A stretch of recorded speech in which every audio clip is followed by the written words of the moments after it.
Pete the Cat. Go, Pete, go, by James Dean. It's a beautiful day, and Pete the Cat has decided to take his bike for a ride. Nothing makes Pete happier than feeling the sun on his fur and the breeze on his face. Vroom, vroom. Turtle has a new race car. Who wants to have a race, he says. Not me, says Grumpy Toad. My motorcycle has a flat tire. Not me, says Emma. My car is too old and slow. Not me, says Callie. My bus is a work of art. It's not meant for racing.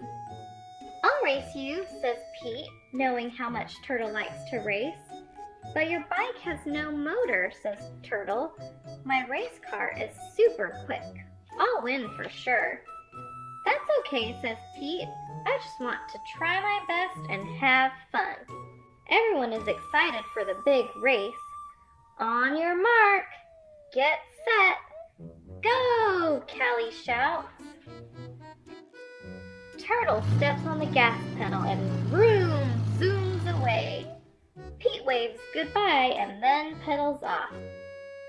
Pete sees Turtle up ahead. Turtle slows down to let Pete catch up. Check this out, shouts Turtle. He presses a button and fins appear. Now Turtle's race car goes even faster. Vroom, vroom. Pete's bike doesn't have fins, but he does have a basket. He stops and takes out a tasty red apple. Nothing is better than a tasty red apple on a beautiful day. Turtle sees that Pete is way behind. He spies a diner up ahead. Might as well grab a bite to eat, Turtle says as he pulls into a parking spot. Yum, says Turtle, eating a grilled cheese sandwich. He is in no rush. He is sure he will win the race. Dessert? The waitress asks. Don't mind if I do, Turtle says. While Turtle finishes his lunch, Pete continues pedaling. The sun is high and the breeze is blowing. It's a beautiful day for a race. Pete sees Turtle leaving the diner. Pete waves hello, but Turtle doesn't wave back.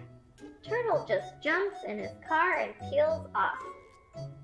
I guess he didn't see me, Pete shrugs. But Turtle did see Pete. He knows that Pete isn't going to give up easily. So Turtle presses a button and his tires inflate into mag wheels that let him swerve around the curves at top speed. Pete passes a rose bush as he goes around a curve. Pete knows he should keep racing, but he can't resist. The roses are just so beautiful. He has to stop to smell them. Turtle sees that he has a huge lead. He knows he's going to win. He stops for a nice cold glass of lemonade, and that's when he sees the hammock hanging between two trees. He's exhausted from racing so fast.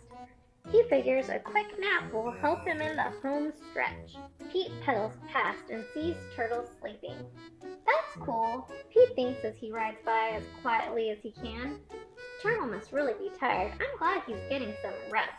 Grumpy Toad finds Turtle fast asleep. Wake up, Turtle, says Grumpy Toad. If you don't get back in the race, Pete is going to win.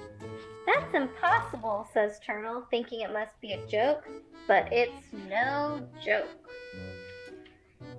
Turtle presses a button and rocket boosters appear, making him go super duper fast. But by the time Turtle nears the finish line, Pete has already won the race. How did you do it? Turtle asks. Slow and steady, says Pete. Maybe next time instead of racing, we can ride together. Great idea, says Turtle. What a great race. What a great day. Ah.